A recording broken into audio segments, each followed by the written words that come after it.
Saudamos a igreja com a paz do Senhor. Graças a Deus, abençoados, estamos mais em uma manhã de domingo para estudarmos a escola bíblica dominical. Lição de hoje que o Senhor vai trabalhar em nossos corações, operar poderosamente. Mais uma vez nós estamos acompanhados do nosso irmão Zé Roberto. Nós temos uma alegria muito grande, ter nos ajudado, cooperado com a escola bíblica dominical, e nós estamos felizes por isso, não é?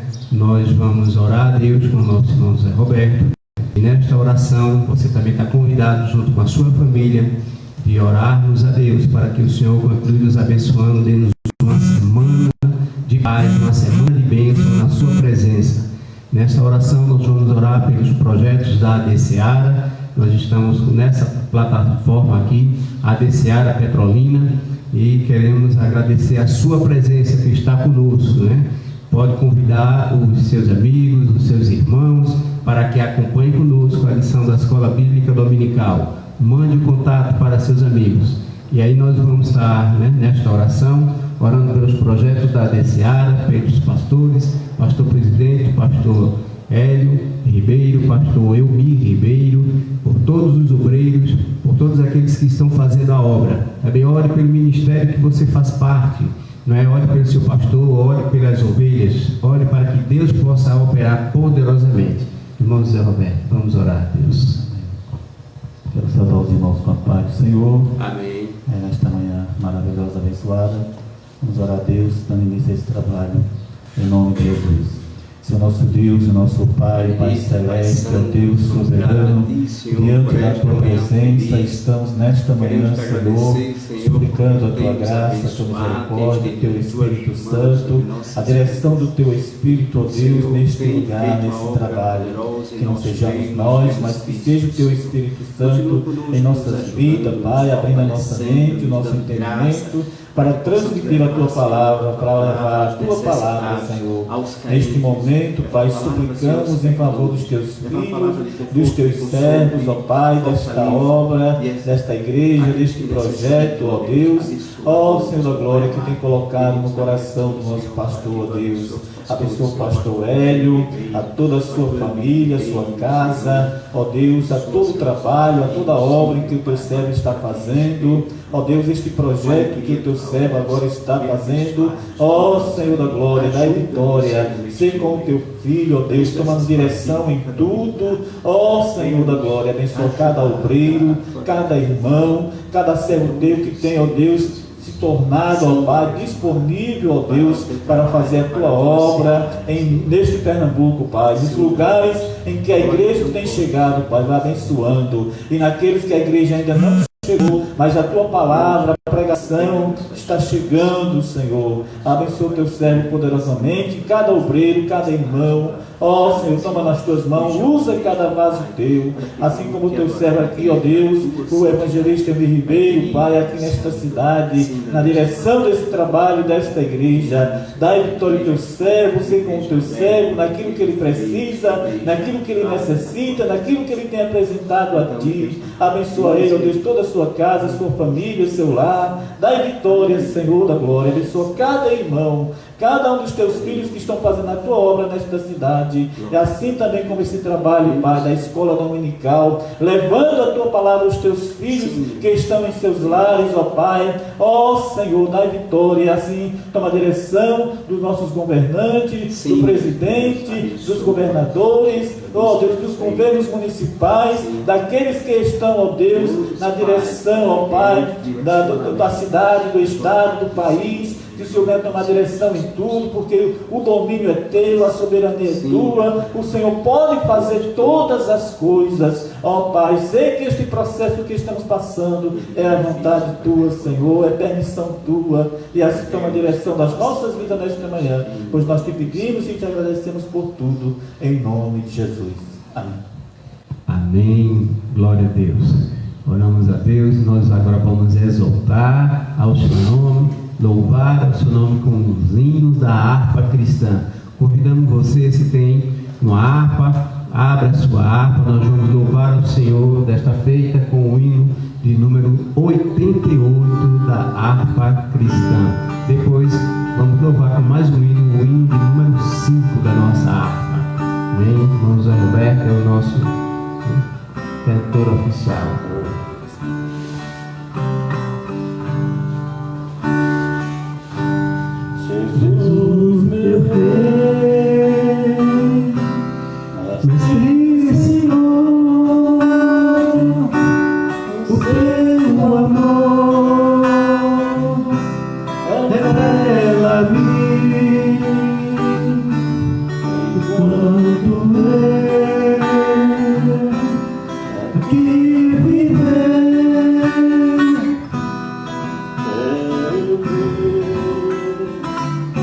da vida ao fim.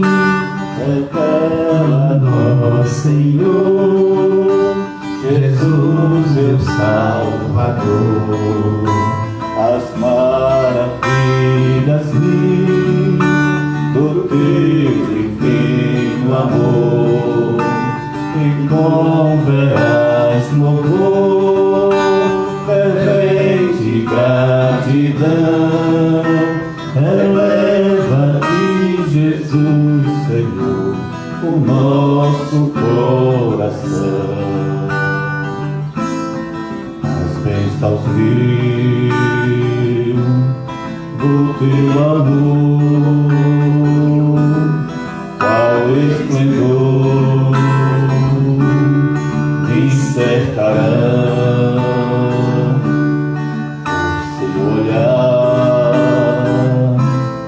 será Jesus, a grata luz do coração.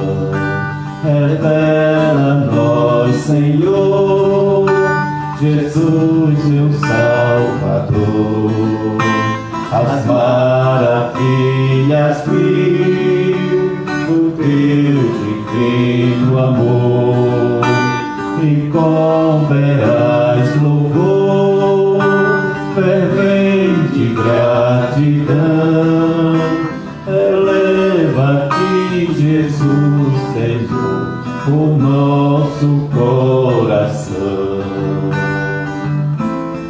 Sorrisos teus verei brilhar, se não andar no mundo vil,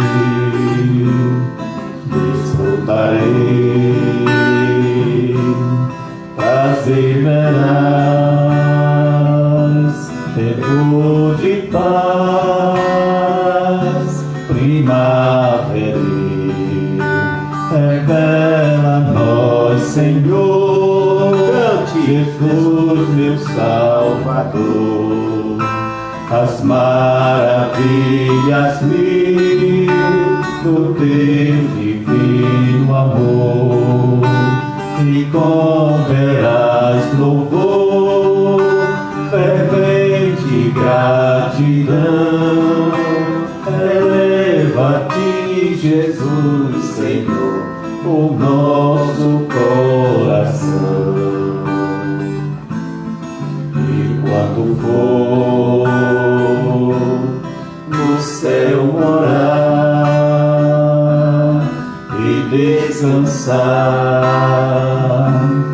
dos dias teus, feliz viver, receberei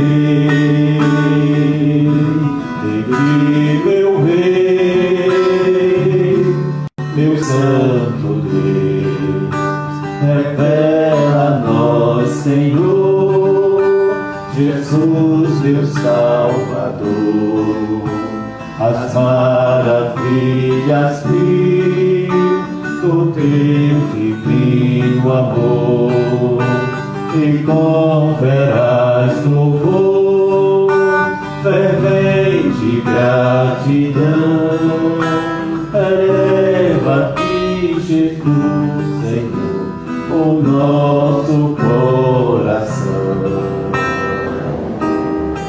Aleluia, como é glorioso, como é bom louvarmos ao nosso Aleluia. Deus. Ainda orando, né, louvando ao Senhor, vamos louvar com o hino de número 5 da nossa harpa. Espírito, alma e corpo, oferto a ti, Senhor, como hóstia verdadeira, em oblação de amor.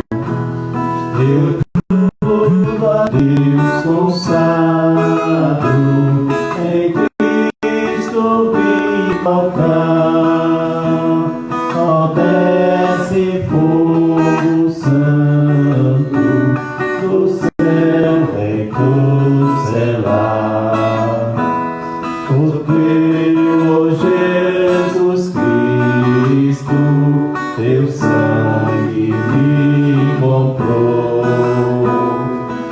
quero a tua graça, pois de ti sempre sou. Eu culto a Deus consagrado, em Cristo vivo altar. Ó, desce fogo santo do céu em do celar. Espírito divino do Pai a promissão, sedenta alma pede a ti ação na unção. Eu a Deus consagro, em Cristo vivo altar. Ó, desce fogo santo do céu em celar. Amém?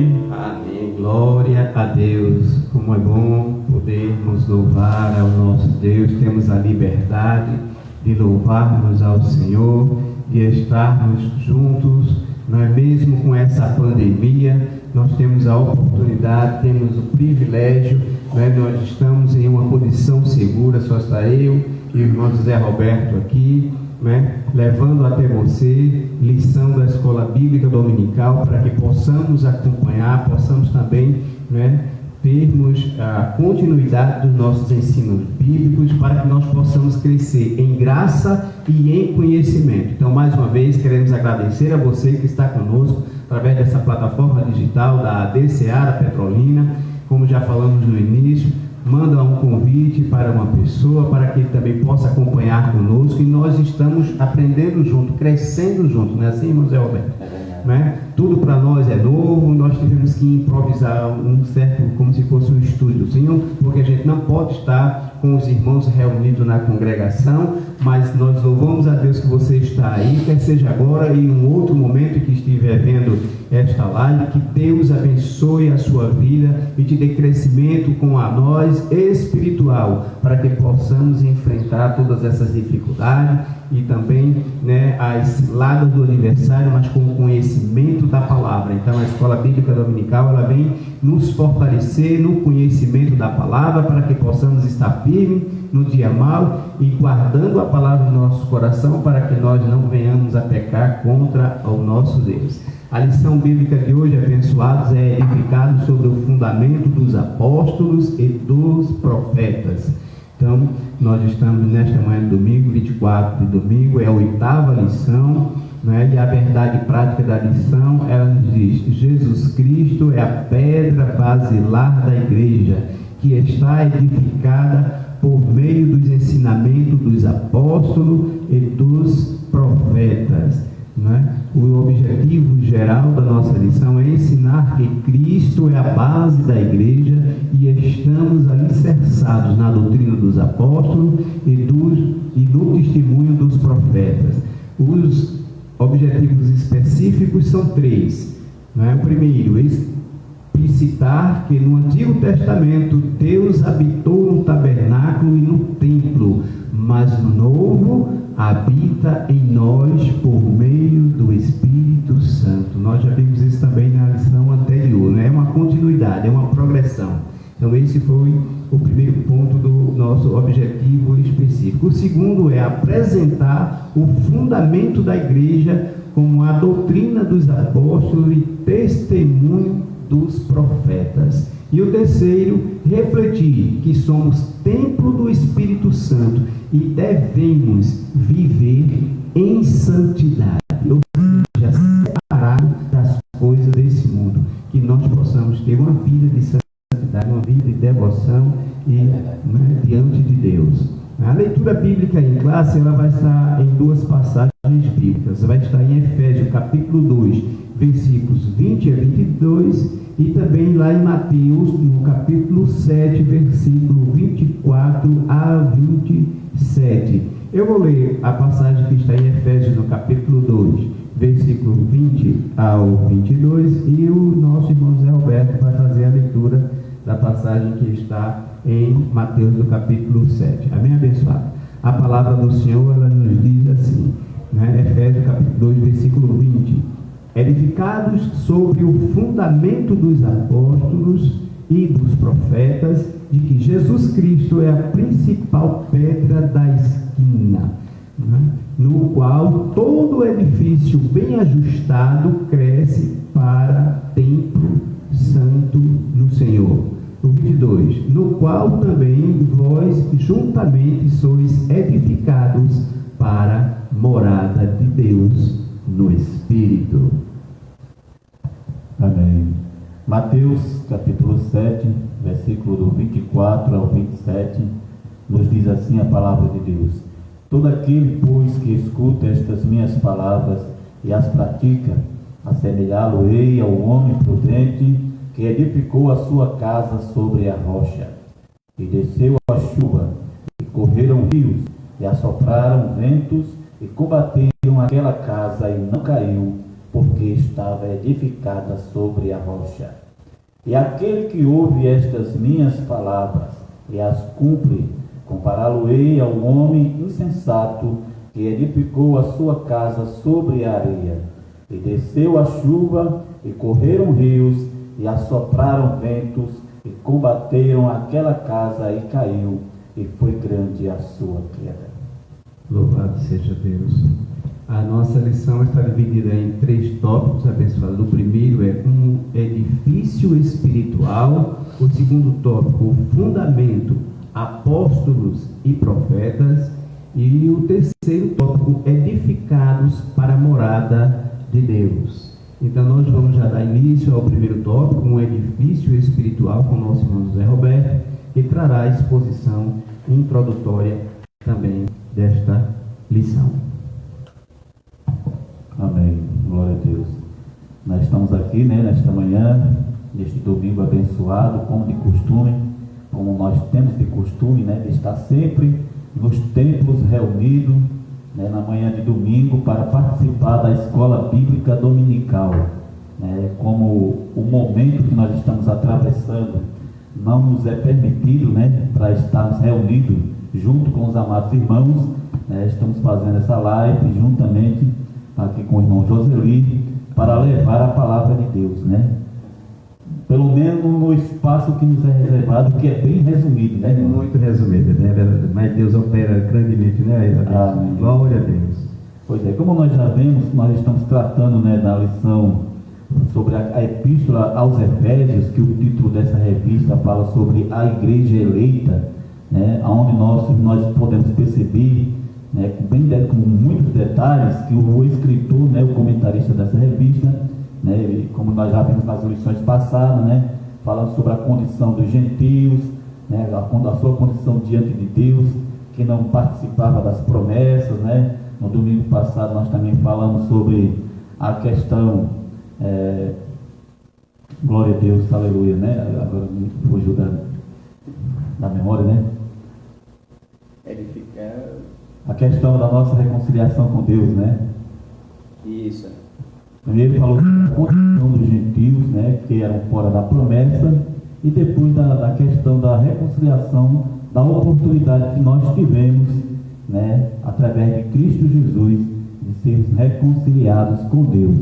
E na lição de hoje fala sobre edificados sobre o fundamento dos apóstolos e dos profetas, que é a nossa aula de número 8, a lição de número 8, como é assim tratado, a cada domingo, onde nós podemos fazer a seguinte introdução, Nesta lição, nós iremos refletir sobre os fundamentos, que são o quê? Os ensinos, e as doutrinas, que neste caso se referem aos ensinos e às doutrinas que foram repassadas através dos apóstolos e dos profetas, em que está firmada a igreja de Cristo, tomando como base, como analogia, o que as escrituras proféticas do Velho Testamento, falam sobre a pessoa de Cristo como a pedra angular, a pedra que foi rejeitada pelos edificadores e que é a rocha na qual deve ser edificada a vida espiritual de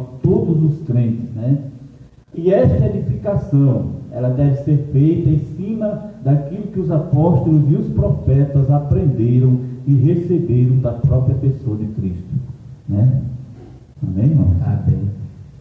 É este o assunto deste domingo, né? Que tipo de fundamento, né? Qual é o fundamento em que a igreja do Senhor Jesus Cristo está firmada, está alicerçada, como nós podemos ver nos textos que nós já lemos hoje, né? Onde o próprio Senhor Jesus Cristo, né, em Mateus, ele fala, né, sobre a vida cristã, sobre a igreja que está firmada como aquela casa que foi edificada na rocha e como a casa também que foi edificada na areia, né? Ou seja, onde Jesus fala sobre a diferença entre uma e outra, sobre aqueles que estão firmados em Cristo e aqueles que não estão firmados em Cristo. E aí é onde todo conhecimento humano não tem valor algum, né? Porque se não tiver fundamentado em Cristo, ele vai estar com todo o seu conhecimento mais edificado sobre a areia. Então não vai ter firmeza alguma.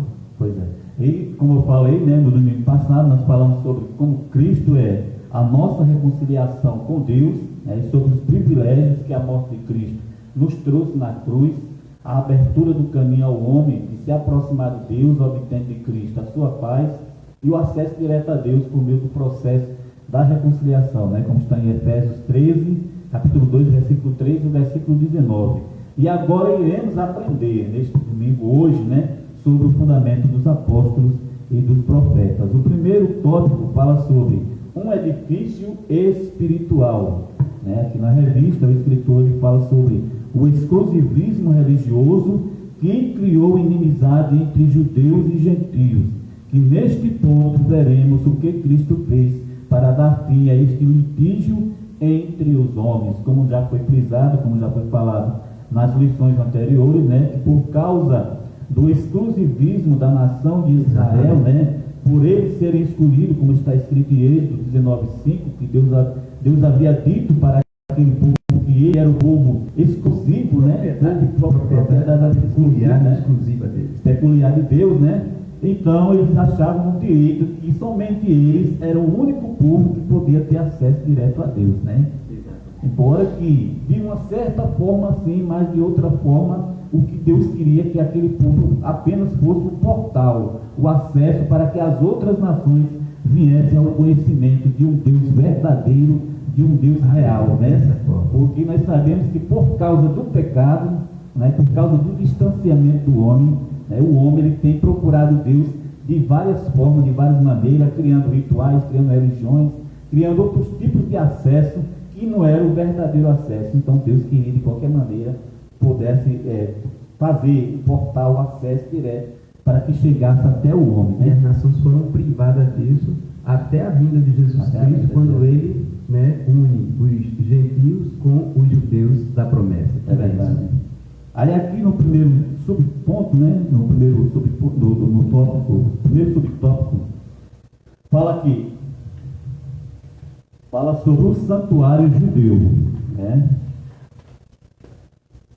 Fala sobre o santuário judeu que se refere ao acesso que Deus realmente queria ter através do povo de Israel. Nós podemos, às vezes, pensar que fala em santuário judeu, a gente às vezes lembra logo, vem na nossa mente que o templo de Israel, né?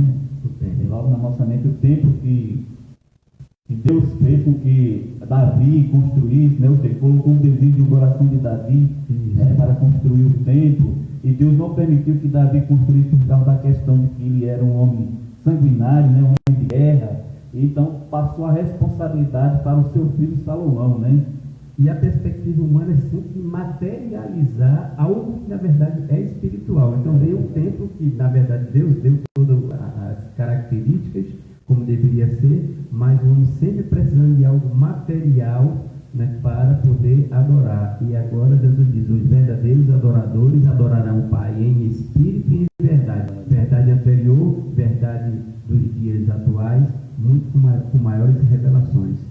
Então, nesse primeiro tópico que fala sobre o edifício espiritual, o primeiro ponto ele vai tratar da questão física, como o nosso irmão falou, né, frisou bem aqui, da questão física, da questão de materializar o que era espiritual, né? E neste caso, Deus fez com que Moisés, né, construísse o templo, ou seja, construísse um local, um santuário, que não era o templo de paredes, né, mas era o quê? Um santuário móvel, né, um chamado de tabernáculo, né, como nós podemos ver lá em Êxodo. Sim. Então, esse templo de Israel, que no hebraico é chamado de Beit HaMikdash, né, que é o templo sagrado, ou então chamado de Beit Ha-Elohim, que é casa de Deus, né, e Beit Ha, que é casa sua, que é uma referência, né, como se estivesse dizendo assim, a casa de Deus, a sua casa, né, uma referência a Deus, né. Esses eram os nomes que eram dados na língua hebraica para se referir ao tabernáculo ou mesmo ao templo construído em Jerusalém, né? E a gente vê também, independentemente de algumas falhas que ocorreram e da possessão exclusiva que eles tiveram para si, mas a reverência daquele povo, né? E ele dava o nome, como muito bem colocou aqui o irmão, sempre colocando o Beit, casa, né? Moradia ou residência, tabernáculo, templo do Senhor, né? Beit HaMikdash, né? Beit Ha-Elohim, o Beit Ha, né? Beit Ha. Então a gente vê que eles tinham uma reverência muito grande quando se tratava de Deus. Para isso a gente tem que ter um aprendizado com esse povo, né? Que reverência ele tinha para com Às vezes eu fico imaginando assim, a questão de adoração, né? O que faz parte da leitura, já que a gente está sempre criando diálogo, né, irmão? Sim. A questão da adoração, às vezes nós, como os nossos entendimentos, a nossa cultura, a nossa visão, o nosso dia a dia aqui no nosso país, né, às vezes nós temos uma visão diferente daquilo que o povo judeu pensa a respeito da adoração. É verdade. Eles têm uma grande reverência, né? Imagina assim, como é a nossa reverência diante de Deus, como nós nos comportamos na casa do Senhor, né? Isso aí a gente tem que ter mais cautela quanto a isso e observar, ter como analogia, como um exemplo, a preocupação, o zelo que o povo tinha, né, o povo judeu tinha, quando se tratava das coisas de Deus. Pois é. Então, o templo ou o tabernáculo, que inicialmente foi construído através de Moisés, que Deus revelou a Moisés, que deveria ser construído o tabernáculo, que era o local em que Deus iria aparecer, né? Que era o local em que Deus iria se manifestar, né? Através, ou seja, por intermédio do local sagrado, porque o templo ou o tabernáculo ele era dividido em 3 partes, né?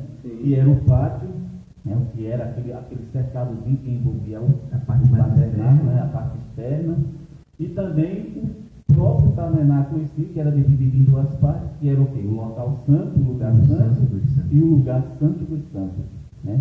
Aonde o que nós aprendemos no decorrer, né? Que isso já foi uma lição até mesmo do ano passado, falando sobre o tabernáculo, né? Aonde nós podemos aprender que no lugar santo, né? O sacerdote sempre, diariamente, entrava naquele lugar, né? Para colocar acesso contínuo, né? Acesso contínuo para colocar os pães da preposição, né, para acender o candelabro, né? E no Santo dos Santos, somente o sumo sacerdote, né, tinha o acesso uma vez ao ano, né? Uma vez ao ano, ele tinha que fazer a purificação de beleza para poder entrar, né? E os relatos diziam que ele entrava amarrado, né? Para poder ser puxado caso alguma coisa acontecesse e uma outra pessoa não poderia adentrar, ele poderia morrer lá dentro caso ele não tivesse purificado, se ele estivesse em pecado. Então a gente vê a reverência e o zelo que o povo tinha para com o Senhor em sua adoração. É assim, abençoados, que nós devemos ter cautela para nós servirmos a esse Deus santo, glorioso, né, que está conosco. Por isso então que o templo, o tabernáculo, era o ponto central da fé judaica, o símbolo principal da religião, o lugar do exclusivismo religioso, né, o distintivo de Israel, era algo que identificava a nação de Israel de entre outras nações, né, e era um lugar também em que os estrangeiros eles não tinham nenhum acesso, né, não tinham nenhum acesso. O acesso ele veio surgir, e assim mesmo foi aos derredores do templo, né? Foi quando se criou o templo físico e ao redor dele se criou, além do que era, ou que podemos dizer, o pátio, né? Normal, Pátio, né? Que tinha um muro que era o acesso dos gentios, era a né? muralha que dividia a parte que os gentios poderiam adentrar, né? A parte que a gente chamou mais externa do tabernáculo, nós vimos inclusive a semana passada, não foi? Aonde ficavam os gentios. Depois tinha uma outra porta que dava acesso a um outro pátio, aonde podia entrar até as mulheres israelitas, as mulheres judias, né? Mas tinha o lugar santo, e o santo dos santos, onde só entravam homens, e lá também o sacerdote e o sumo sacerdote. É verdade. Então, aos estrangeiros era proibido o acesso ao seu interior, né, a alguns lugares, visto que a sua introdução, a sua presença, ou a presença de um gentio, poderia ser um ato de quê? De profanação, né? Os gentios eram inimigos para a nação israelita, e na questão religiosa, eram condenados e amaldiçoados por causa da sua condição diante de Deus, que foi o assunto que nós tivemos, né, sobre a condição dos gentios, que estavam desclassificados fora das promessas, né? E essa inimizade, um exemplo prático dessa inimizade, nós vamos encontrar naquela passagem, né, que Jesus, passando por Samaria, encontra com aquela samaritana, né? Embora que ali há um outro contexto histórico, né? Mas o que nós podemos perceber é que, de fato, havia a inimizade entre judeus e gentios, né? E Jesus veio quebrar todos esses parâmetros, todas essas regras, todas essas imposições humanas. E não só estava conversando com um samaritano, mas com uma mulher samaritana. E isso motiva até de escândalo para aquele povo, e mostra uma realidade, uma verdade, uma inclusão nunca vista até aquele momento. É verdade. E então a questão aqui, quando estou falando na questão histórica em que Jesus estava falando com aquela mulher, é sobre a questão do lugar de adoração. Porque para os judeus, como Deus havia determinado, existia o quê? O templo em Jerusalém, né? O templo deveria ser na capital, né, do país, em Jerusalém. Enquanto que na crença religiosa dos samaritanos, porque a questão dos samaritanos era também um povo que era uma mistura de judeus com gentios, né? Sim. Então surgiu um povo chamado povo samaritano, né? Isso foi uma questão lá, podemos ver lá na questão histórica do exílio, né? Quando Israel foi levado para o exílio, e que alguns habitantes ficaram ali morando nos territórios de Israel, né? Surgiu então aquele povo misturado, que foram chamados de samaritanos, na época a capital era Samaria, né? Então, quando os judeus voltaram para aquela região, né, por eles se tornarem muitos ortodoxos, porque foram tão provados, tão atribulados, né, passaram por uma grande provação, que eles se voltaram para a religião da maneira radical, rígida, ao ponto de rejeitar as outras nações como povo de Deus, né? Ao ponto de excluir até aqueles que haviam se misturado entre os judeus, criando aquela inimizade, né? Não sei se o irmão concorda com o que eu estou falando. Sim, com certeza. Né? E aí, por cima, né, um preconceito passou a existir no meio do povo por conta dessa situação histórica vivenciada pelo povo. Pois é. Aí então Jesus, a mulher fala para Jesus: olha, vocês dizem que é lá em Jerusalém o lugar que deve ser adorado. Os nossos pais já nos dizem que é neste monte, né, que devemos adorar. Então aí Jesus fala: uma coisa eu te digo, que nem é em Jerusalém e nem é nesse monte. Vocês adoram o que não sabem. Os judeus adoram o que sabem, porque realmente o mandamento do Senhor é que o lugar dele seria aqui, Jerusalém, né? É em Jerusalém. Mas a hora vem que nem nesse monte, nem em Jerusalém é o lugar de adoração, né? Mas para o quê? O que diz a palavra de Deus? Que Deus procura os verdadeiros adoradores que adorarão o Pai em espírito e em verdade, né? Como está escrito em João, capítulo 4, o versículo 22 e o versículo 23.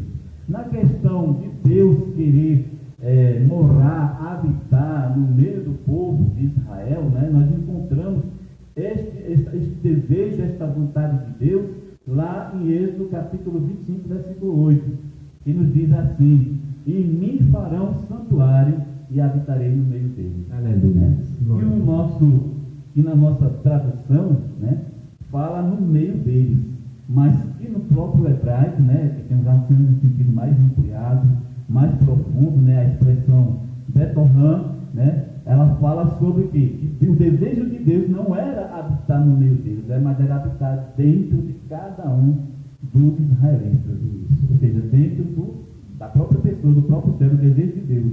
O corpo sendo já um templo, né? Pois é. Sendo morada. Então Deus se manifestava através de quê? Através do tabernáculo, através do lugar onde estava a arca, que é o lugar santo dos santos, e era naquela arca onde estavam os querubins, e os querubins eram o que mostrava e representava a presença de Deus. E diz ainda que quando o sacerdote entrava ali naquele tabernáculo, naquele santo dos santos, né, uma vez por ano, a Shekinah de Deus descia ali, né? A presença, né? A presença de Deus, a manifestação de Deus, né? Amém?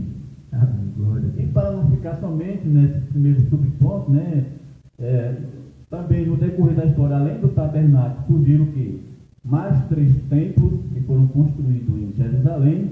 O primeiro templo foi o templo de Salomão, que foi uma obra idealizada pelo próprio rei Davi, a qual ele não teve a permissão por Deus para construir, né? Segundo alguns historiadores, este templo que foi feito por Salomão foi erguido no Monte Moriá, que foi o local em que Deus, né, pediu o sacrifício de Abraão, onde Abraão foi sacrificar o seu filho. Então Salomão construiu esse templo lá, ergueu esse templo no Monte Moriá, né? E depois, quando veio o exílio, em que Israel foi levado, esse templo ele foi destruído por Nabucodonosor, né? Depois foi construído um outro templo, um segundo templo, né? Isso aconteceu o quê?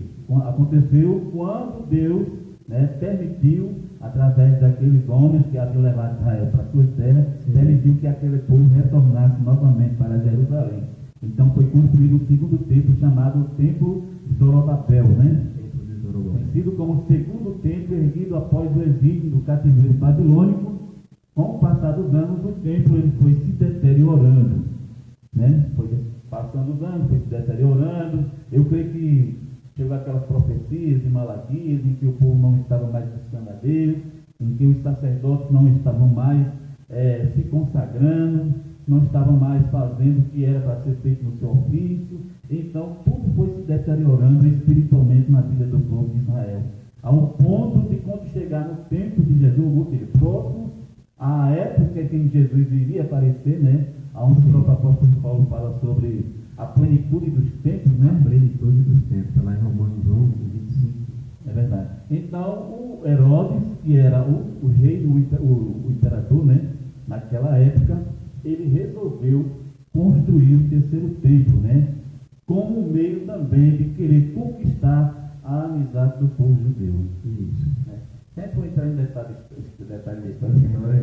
A gente vê que ele foi político nessa área, né? Mas não deixava também de estar favorecendo ao povo de Deus que viesse a ter um novo templo para que pudessem adorar a Deus. Então, Herodes, no ano 30 a.C., ele concluiu, terminou esse tempo, foi quando Jesus veio e já começou a ministrar esse templo que existia. Pronto. Aí, dando continuidade, irmão, vou até me apressar um pouco, porque o tempo é bem resumido, né? O segundo subponto é o santuário cristão, né? O próprio Jesus falou: mulher, creio que a hora vem que nem nesse monte e nem em Jerusalém, né? É o lugar de adoração ao Pai, né? Mas o que? Mas a hora vem que os verdadeiros adoradores adorarão o Pai em espírito e em verdade, porque o Pai procura os tais que assim o adorem. Por quê? Porque, na verdade, o santuário cristão não era um santuário feito por mãos humanas, né?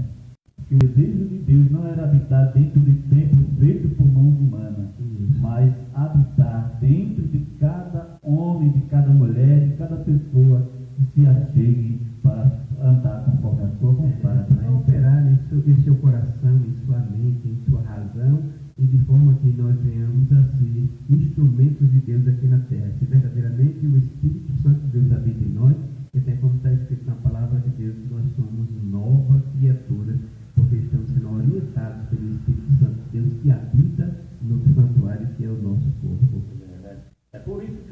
apóstolo Paulo, ele nos ensina que o nosso corpo é templo de Deus, conforme está escrito em 1 Coríntios, capítulo 3, versículo 16, e depois no capítulo 6, versículo 19 e 20, onde ele fala que o nosso corpo é templo e morada do Espírito Santo. E também na pregação de Estevão, o próprio Estevão, né? Naquela pregação que está escrita lá em Atos dos Apóstolos, capítulo 7, né? Quando ele estava ali pregando, levando a palavra para aquele povo ali, os judeus que estavam ali reunidos, né? E depois ele foi martirizado, foi apedrejado. O próprio Estevão, ele fala que Deus, né, fazendo uma referência ao templo de Salomão, Deus, ele não habita em templos construídos por mãos humanas, como está escrito aqui, mas o Altíssimo não habita em templos feitos por mãos de homens, que é uma referência lá em 1 Reis, capítulo 8, versículo 27. O terceiro subtópico fala sobre a pedra angular. O que é a pedra angular? Né? Talvez hoje, se perguntar a um pedreiro o que é uma pedra angular, talvez por esse nome, ele não vai saber dizer o que é, né? Mas se você tem uma pedra fundamental, né? Aí fica mais fácil, né? Ou então, se refere o quê? A próprio alicerce, né? E é por isso que nesse costume na igreja, quando vai construir um templo, né? É lançar primeiro o quê? A pedra fundamental, né? E nesse caso aqui é uma referência à pessoa do Senhor Jesus Cristo. A primeira menção que nós encontramos sobre pedra angular na Bíblia está escrita em Jó, capítulo 38, versículo 6, quando Deus está ali conversando com Jó, né, a respeito dos questionamentos que Jó havia feito antes a respeito de Deus, né, do seu estado, da sua condição em que ele estava enfrentando, da sua luta, da sua tribulação. Então Deus começa a conversar com Ló e fazer Ló refletir sobre a criação do universo, né? E nesse versículo ele diz: sobre que estão fundadas as suas bases, ou quem assentou a pedra angular, né? Onde aqui se refere à construção, que nesse caso Deus se refere à criação da terra e os seus fundamentos. Esse tipo de pedra era usado na construção de arcos, como a pedra central que mantinha toda a estrutura unida e na forma correta, com força necessária para suportar pesos e sem a possibilidade de cair. Na construção ela tinha duas finalidades. Uma finalidade era ela colocada na esquina, né, de esquina, por isso que é chamada também de pedra de esquina, porque ela era colocada em uma esquina daquela construção, como aquela pedra que servia tanto para ser o fundamento da construção, como também ser a base de toda a construção, né? Da construção. É verdade. Porque também através daquela pedra, né, o construtor tinha a base, como era feito o restante dos cômodos de um edifício, né? E também se refere a uma pedra que era colocada na construção de arcos, né? Aqueles arcos dos portais, vamos dizer assim, portais feitos de pedra. Então aquela pedra que ficava no meio do portal, ele era chamado também de pedra angular, que era a pedra base que sustentava toda a estrutura. É o referencial de toda a estrutura da construção. É verdade. E se refere, conforme o subtópico número 4, que fala sobre Cristo, a pedra principal. Então, essa referência da pedra angular, ela se refere sobre a pessoa do próprio Senhor Jesus Cristo. Porque ele é a pedra fundamental, a pedra angular, a pedra de esquina, que os edificadores rejeitaram, como diz a própria palavra de Deus, mas que é a base da igreja, o alicerce principal da igreja, né?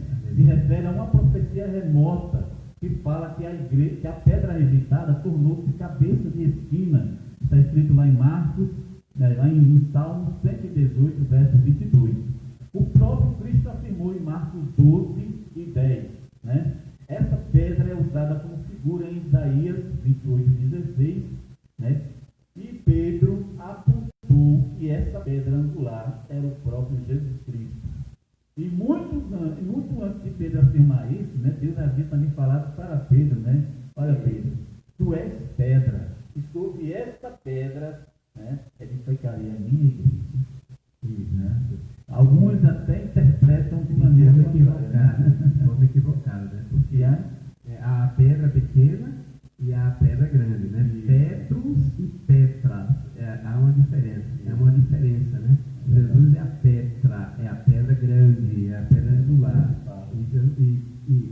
Pedro, como sendo um dos seus discípulos, constituído apóstolo, é Petros, pedra pequena, aquele que continua o ensinamento daquele que é a pedra maior.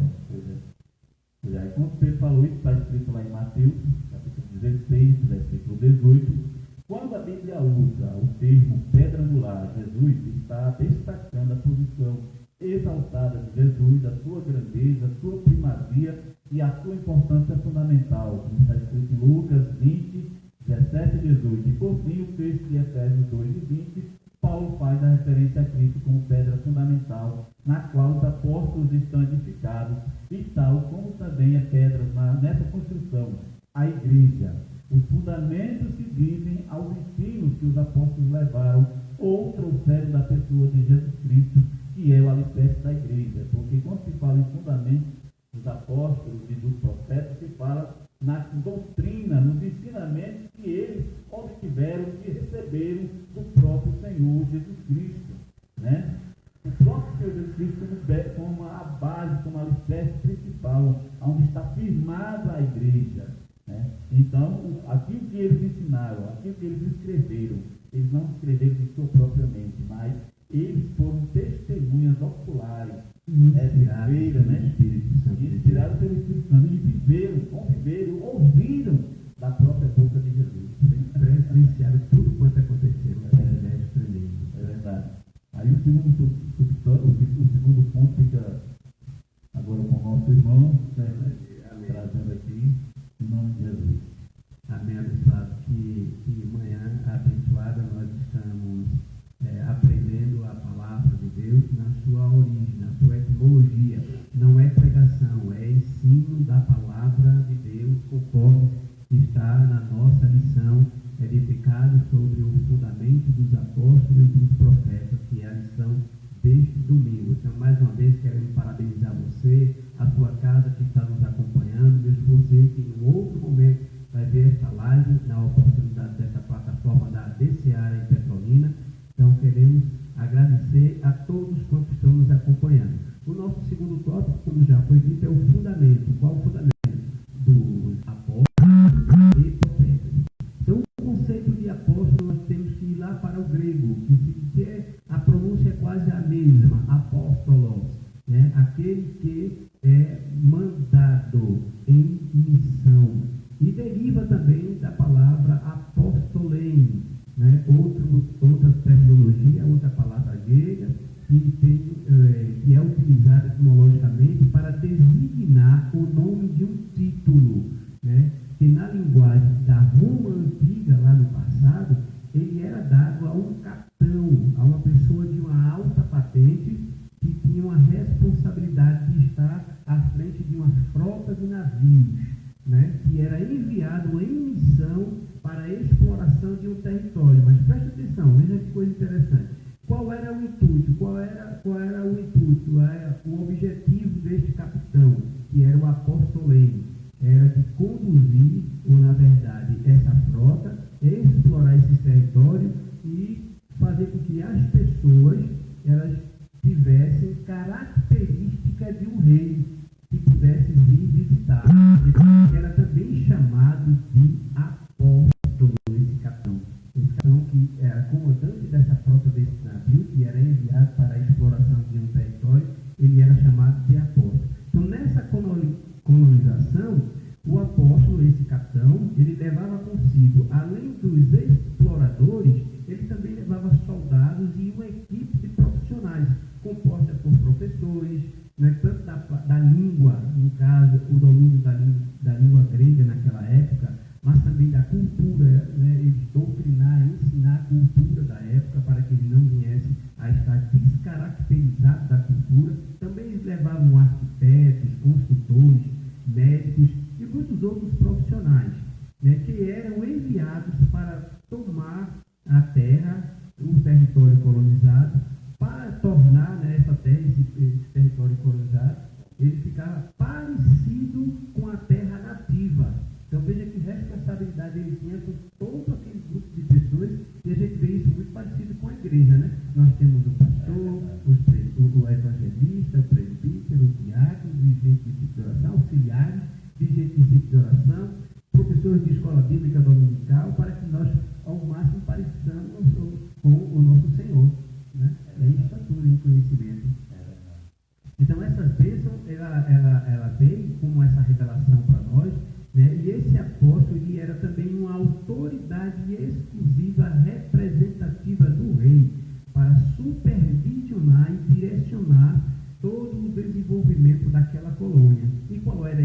objetivo, como nós falamos anteriormente, era garantir que, se por acaso o rei visitasse aquela colônia, se sentisse como se ele estivesse na sua própria casa.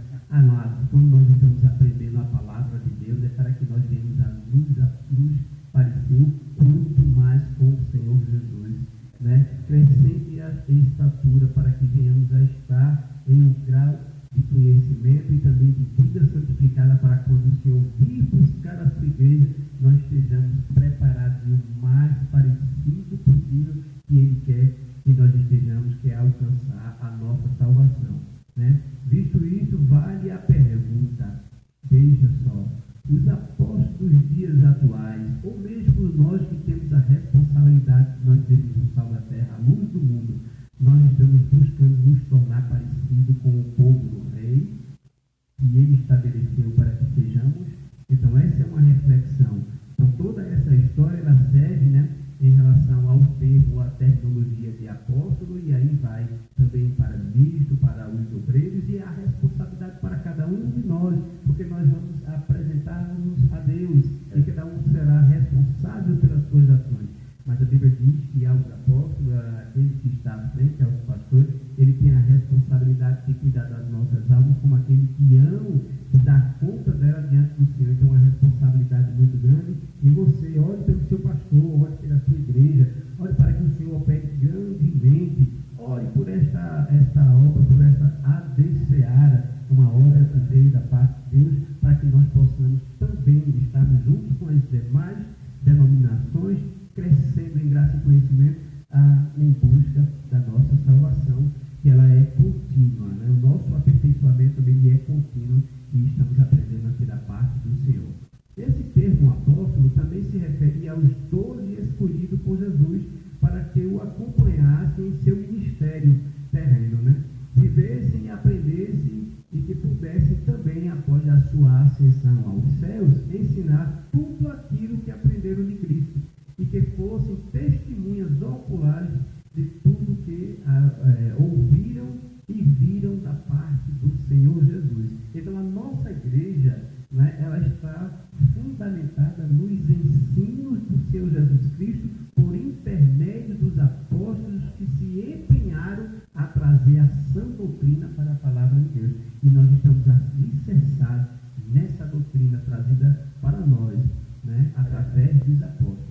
Então, abençoado, a igreja ADCeara é uma igreja firmada no Evangelho do Senhor Jesus e dos ensinamentos do Senhor Jesus através dos apóstolos. Nós não criamos nenhuma doutrina, nós estamos vivenciando e estamos aplicando a doutrina da palavra de Deus trazida pelos apóstolos. Então, e nós vimos que o Senhor fez essa comissão dos apóstolos. Foram 12, né? Deles Pedro, Tiago, André, Filipe, Bartolomeu, Mateus, né, também chamado Levi, Tomé, um outro Tiago, Tadeu, Simão, também chamado Zelote, e finalmente também teve o Judas Iscariote. É interessante que no meio do povo sempre tem uns, né, diferenciados, né? Acontece dessas coisas, então nós temos que estar acautelados para todas essas coisas.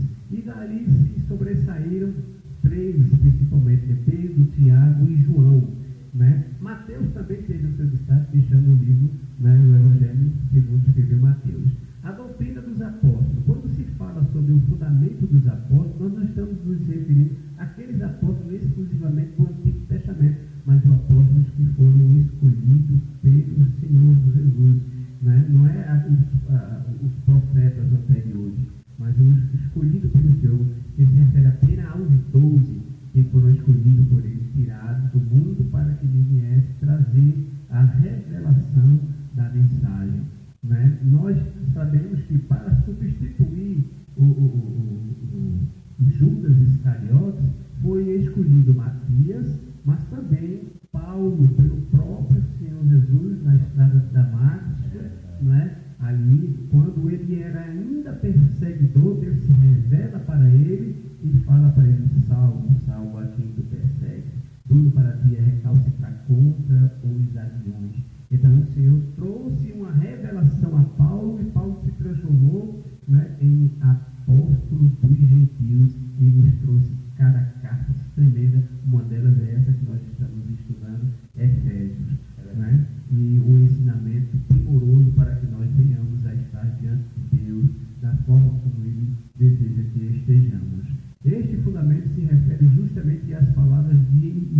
de Cristo que foram dadas durante seu ministério terreno, como também dadas por meio do Espírito Santo, tendo como base sólida as Escrituras veterotestamentárias que apontava para as coisas futuras, né? Que se tornou o alicerce da igreja, como já foi colocado pelo nosso irmão José Roberto, onde o próprio Cristo é a rocha descrita lá em Mateus, no capítulo 7, que nós fizemos a leitura, do 24 ao 27. Né? O segundo fundamento do apóstolo e profeta que nós temos ainda, e que aí já é o terceiro ponto, é o testemunho dos profetas. Como nós falamos antes, o termo também é um profeta, é um termo grego, profetei, que é o proclamador, anunciador e intérprete da revelação divina, que em hebraico tem duas palavras, roé, né, e navi, ou nabi, como a gente vê na nossa tradução, mas é navi, né, que significa vidente, que neste caso se refere ao profeta como a pessoa capaz de se ver na dimensão espiritual, né, e prever eventos futuros. Isso não tem nada a ver, é muito diferente daquilo que a gente conhece como vidente ou como adivinho. Da parte do Senhor não existe isso. Mas o Senhor está tratando aqui no Novo Testamento de profeta, aquele que é o anunciador das boas novas, aquele que traz as verdades bíblicas.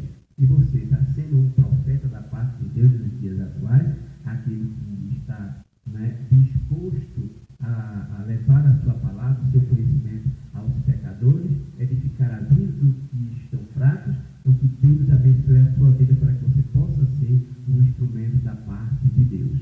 Né? O comentarista da lição afirma que não se refere ao profeta do Antigo Testamento, mas se refere a esse profeta do Novo Testamento, que nós somos a geração eleita e separada por Deus, como nós vemos lá em 1 Pedro, no capítulo 2 e o versículo 9, né?